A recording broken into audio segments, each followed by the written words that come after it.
TJ, I felt really alone lately. You expect me to be around here. I'm starting to get depressed because I can't do anything. So baby, it's a common problem now. It's not a common problem to get depressed right after you get married. Oh yeah. And whenever I tell you how I feel, we get into an argument and we don't talk for days. You know what? I don't like the way this is going, and I don't think we should talk for a few days. Bye. Was that a scream or a car skidding next to my ear? Shut up!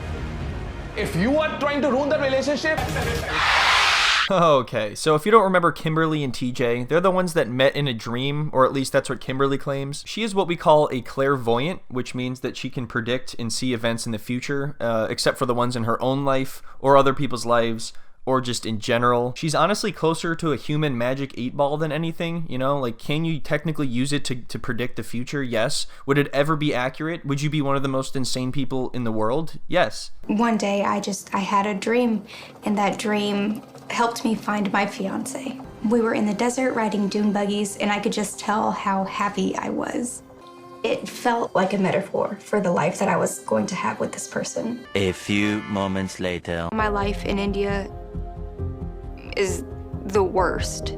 I wouldn't wish this life on anybody. So yeah, not only was her prediction inaccurate, but it was pretty much as inaccurate as it can possibly get. Did she think they were just gonna ride dune buggies around all day and that they were gonna be in love 24/7 and have no difficulties and stress at all? When she first got to India, the apartment that they were supposed to live in together was not up to her standards, so they got into this huge argument, and then she started crying, and then he ran in the other room and told his family, and then she stood up on a table for some reason. It was really bad. And things have only gotten worse since then, especially with the relationship between Kim and TJ's family. So today I thought I would just catch us up to speed a little bit and see what's been going on with these two. In this scene, Kimberly and TJ's brother go out shopping, and it definitely doesn't end well. I would describe my relationship with TJ's brother as cordial. I'm feeling back again here in our city. How am I feeling about it? Yeah. Now it's wedding. Now it's going to come in a few days. You're going to be a part of our family. How are you feeling? I don't know. Cordial. I feel like I need to change a lot in order to be in the family. Look, I don't want to change all these things about myself. Nobody told me I was going to have to do this when I get here. Well, except for TJ and you guys. And I did do a quick Google search before I left that I probably should have done a long time ago. And also, I'm a clairvoyant. Ah, shit. I'm really messing this one up. Like, for instance, TJ said that I can't eat garlic, but maybe one day a week. Like, if I really want pasta one day, I can't just make it. I have to check with you guys to see if it's okay.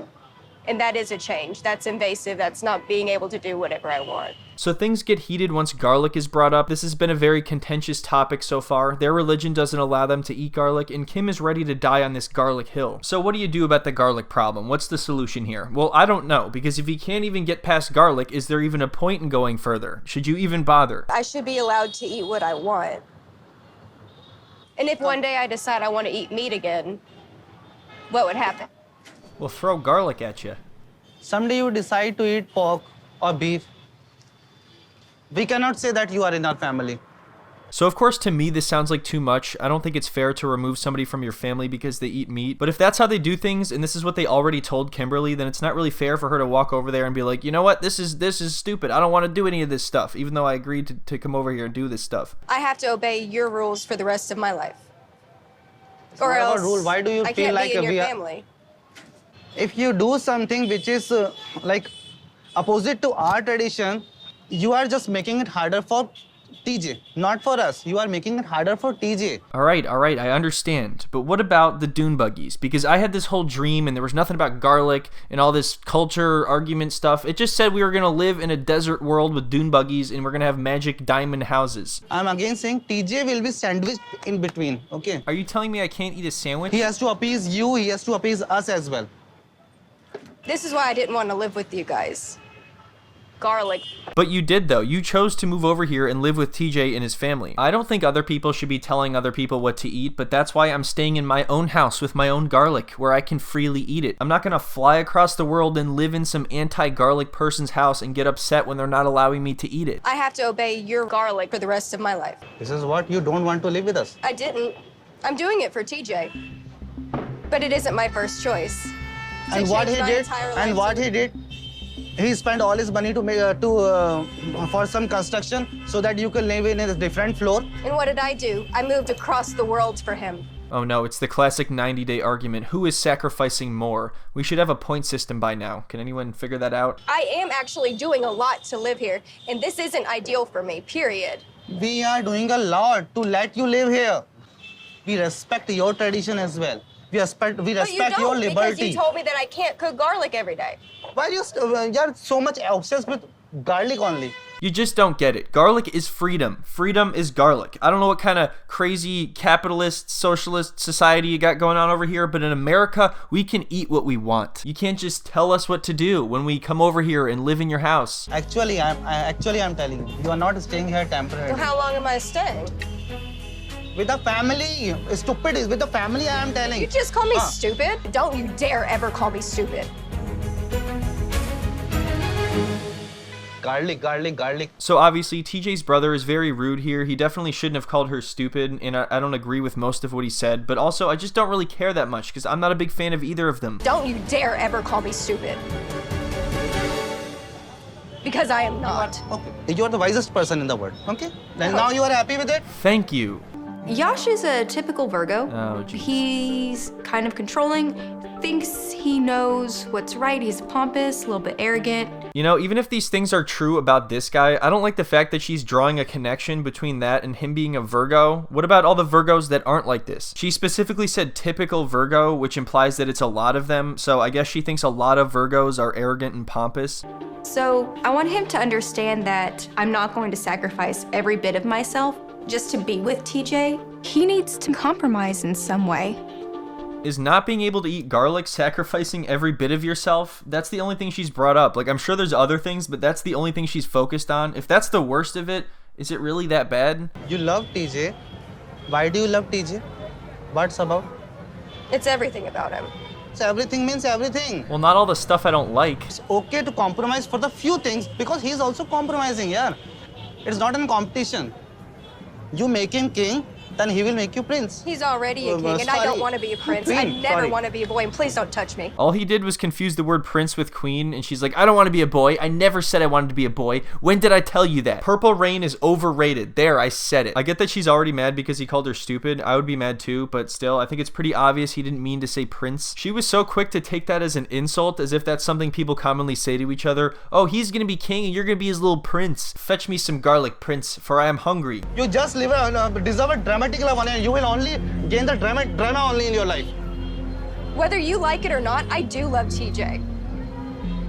And whether you like it or not, he loves me too. I don't care. How dare you accuse me of saying I deserve drama in my life? I'm so glad the camera crew is here and they're getting this so that everybody knows how crazy you are. But again, I'm doing this for TJ. You're Different not because job. of TJ. No, it Okay, is you are because not of TJ. because of Because I TJ. hate India. I don't want to be here. Why do you love TJ? It's everything about him. Because I TJ. hate India. Honestly, I think they just both don't have respect for each other or each other's culture, and it's as simple as that. It's one thing to not enjoy living somewhere and to prefer where you used to live, but she's flat out saying that she hates India. He is the only reason I'm here. He's the only reason I have to put up with you. He's the only reason I have to deal with your parents. And he is the only reason we are tolerating you. We are tolerating garlic jokes on our head. He's the only reason. What if they both just realized, you know what, we're only tolerating each other because of TJ. This is all his fault. Let's go kick his ass. Ultimately, he will have to leave you to make his life happy. I am telling the truth. Alright, I think you get it. Let's just move to another scene. So surprisingly, TJ did stick up for her and told his brother that he didn't like how he handled the situation. And then apparently like 10 episodes went by. I barely remember what happened. I just remember them sitting in the apartment the whole time. Well, they got married first. Hi, Hi. what you doing again? Pulling some cards. Babe, those are Pokemon cards. So, I was thinking like, you wanna go come downstairs? Sure. For what? So Kimberly and TJ live upstairs from his family, and since Kimberly and his family don't get along at all, it's always a big event whenever they have to go downstairs. So she hates the fact that she feels trapped up there, and she also can't go out and do anything since she doesn't speak the language. Just have a little conversation. Yash, me, you, dad, mom, together. I want to settle misunderstanding between Yash and Kimberly. Yash is making my parents believe that I'm taking the Kimberly's side, and Now they feel hurt. So TJ wants them to all have a conversation to try to squash the beef, but it ends up starting entirely new beef. Kimberly is wearing ripped jeans, and everything just kind of quickly becomes about that. राज, इसको पता नहीं है क्या कि अपने सबके सामने ठीक है भाई, तो तरीका है हर रुक चीज तो का। जाओ, एक मिनट बैठने तो दो। कुछ तो तमीज होनी चाहिए ना। It's too bad nobody can just be like, all right, listen, we're all from different places. Can we just chill out and just have some dinner and talk about a movie or something? You guys ever seen Die Hard? What do you think? Does it deserve to be called a Christmas movie? बहू का एक थोड़ा सा होता है, थोड़ा शालीनता। Full पहन जाओ, पूरा पूरा गाय भी है, कपड़ा पहना खाए के लिए। Jesus Christ, what are your dislikes? People's knees. Oh, come on, dude, come on. I feel like there's no winning here. Right when they're about to patch something, boom, somebody's exposed knee is in the room, and we got to talk about it endlessly for no reason. ऐसा तो है नहीं कि उनको ऐसा घर में आके ऐसे कपड़े पहन के आके फायदा हो जाए कोई। Or it may not have occurred to her that this is indecent clothing. तमीज सीख लो, सब ठीक है। तुम खुद तो रुको तो थोड़ी देर, धैर्य तो रखो थोड़ी देर। बस ठीक है, तरीका सीखो, थोड़ा तमीज सीख लो। ऐसा तो नहीं कि पहली बार पहन के आ रही हो ये। Here's a quick list of the things that Kimberly knew about India before she came over. Desert, sand, dune buggies, happiness. Anyway, in this next scene, Kimberly's parents arrive in India for the wedding. The four of them all go out to dinner, and TJ seems like he wants to pretend like everything's fine and not tell her parents about everything that's been going on with his family, whereas she wants to talk about everything. Well, I've got to bring up some things. Earlier today, Kim was talking about some of the issues that came up with Yash and is feeling uneasy about her place in the home. So I'm concerned for her happiness. Oh, you don't have to worry about that, dude. Everything's fine. She's got her Pokemon cards for when I go to work. My entire family hates her and we argue all the time, but these are just normal things every marriage has to deal with. But it's okay though. Anytime we get into a big argument with the family, we could just go to our own place, upstairs, 10 feet away. How can you guarantee that Kimberly has a place that everyone accepts her? They already accepted her. It's not about the acceptance. They are okay with everything except the argument which happened. Bro, they're not even okay with her jeans. I don't get why he thinks it's a good idea to lie to her parents about this. I get that he doesn't want to reopen everything that just happened, but still. They're gonna find out either way. I'm assuming she's gonna tell them. Okay. And they're accepting her. They're loving her. My mom It doesn't seem like it. Ah, she's just kidding around. My mom loves her. Just loves because her. right now basically it's like a tense situation. That's why. But she's feeling uncomfortable. I totally accept her concern, but just let me tell you one thing. तुम खुद तो रुको तो थोड़ी देर, धैर्य तो रखो। This is just kind of hopeless because no matter what TJ does, he's not going to be able to change how his family thinks, and he's also not going to be able to side with either Kimberly or his family. He's just going to be wedged in the middle the whole time. But I told you when we were engaged, we will be moving our family. That's how custom shows. Because it's just. I know you said that's how customs shows, but that was never what I wanted. Yeah, that may be a reason you never wanted, but just I told you what I think. So is it just what you want in this relationship? I don't get it though. If you never wanted that, why would you agree to come live here with his family? If he says, hey, we have to live with my family, and that's something you absolutely don't want, you have to tell him that. And she asks if it's only what he wants, but he did make a compromise in a sense because he took out a loan to build an entire apartment upstairs. I think that was mainly just so she would feel more comfortable and have more privacy away from his family. So anyway, they almost break up right before the wedding, but then end up going through with it, and Kimberly is not a big fan of the traditions or how she feels as the bride. A lot of these episodes were relatively uneventful until the scream heard round the world. I'm always here. In this house. In this You also room. live in the house at your US as well. Babe, you've lived in a house before and you weren't sad. What gives? When I was in the US, I wasn't ever at my house. I can't talk to my friends. Whenever they're awake, it's like midnight here and I'm asleep. That's how the timing works. What to do? I love how he's just kind of like, yeah, that's how time works. I don't really know if I could change that. Sorry. TJ, I felt really alone lately. You expect me to be around here, but I can't ruin my work because that's my responsibility. Yeah, I know. This is very similar to Jenny and Sumit because she's just kind of stuck here with nowhere to go and nothing to do, and she didn't bother to learn the language, so she doesn't know how to go out and do anything on her own. I'm not surprised that she feels lonely and even depressed. I feel like most people in this situation would, but that's why it's important to be honest and realistic with what you're getting yourself into rather than setting yourself up for failure by imagining some magical fairy tale love story that doesn't really exist. I don't speak Hindi. I don't have an option of going out without you. Start learning. Download an app. I feel like I'm starting to get depressed because I can't do anything. This is such a common problem on this show because when people move to a new country, they often can't work for a long time, but they somehow still can't find the time to learn a language. She's got nothing but time with her Pokemon cards and her garlic, and yet I haven't even heard her say a single word in Hindi. I don't think that whenever you and I get into an argument, that it's healthy for you to just go down there and not talk to me. It feels like you're secluding me in a jail cell. It feels like I'm in isolation. I actually agree with her here. I feel like it's not really fair for him to just run away to his family every time they get into an argument, and she knows she can't go down there because they all hate her. The whole thing with the family is just such a big cultural difference that I don't think they're ever going to see eye to eye. We are family. We usually go downstairs and talk to each other. You never think that there is a necessity of going downstairs every day. Okay, but here's the thing. You guys think that I'm ignoring them. I'm not ignoring them. I just don't have anything to say. She clearly wants her and TJ to just have a separate life apart from his parents and his family and just see them on occasion. And he wants her to be an actual part of his family and see them every day, and he wants everybody to get along. It's amazing that they fail to see that they're together but both working towards two different realities. I'm not on good terms with them. That's a problem. Yeah, that's a problem. And no one wants to solve anything with me. Everybody just wants to bitch at each other because of it. How? Are you crazy about that? Tejaswi, I have asked you multiple times not to dare call me crazy. I don't call you an ass. I don't call you a dick. I don't call you a titty baby. What? Was she calling him a titty baby before? This was something they had to have a discussion about already? Don't you dare call me crazy. You're so crazy. I'm acting like a wife who can't communicate clearly with her husband. You're not acting like a wife right now. I just told you a few minutes ago that I'm depressed. Yes, and then I said you could cook garlic tonight. How could you possibly still be depressed? Don't make me go talk to my family about this, and then you're gonna have to listen in through the floorboards, and you're not gonna hear what we're saying, and it's in another language, so you're extra not gonna hear what we're saying. And if you call me titty baby again, I'll go tell on you, and you'll be sorry. You'll get in trouble.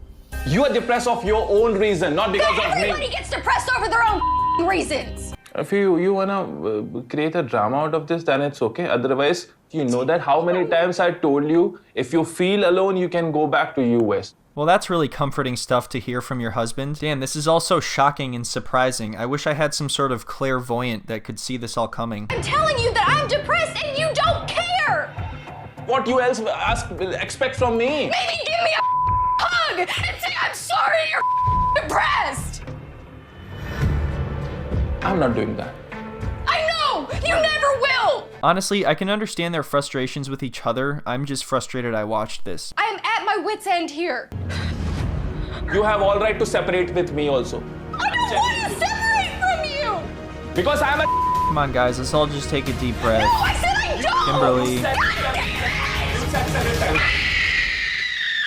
We were in the desert riding dune buggies. Alright, well, I think that's it. Thanks for watching, everybody. Also, before I go, I just want to give a quick shout out to Kibbles. She thought it would be a good idea to send everybody over to comment Shakira on my last video and scare the crap out of me. At first, I did not know why this was happening, and I thought I finally lost it. All the years of watching reality TV has just destroyed my brain by now. Very traumatic, actually. If you don't watch her videos already, definitely remember to go check out her channel. Anyway, thanks so much for watching, everyone. I will see you next time. Do you remember what happened in Connecticut? The shoes you threw at me? What shoes? No, I didn't throw any shoes. Yes, you did. You shoved them. You did because I got a trauma from that.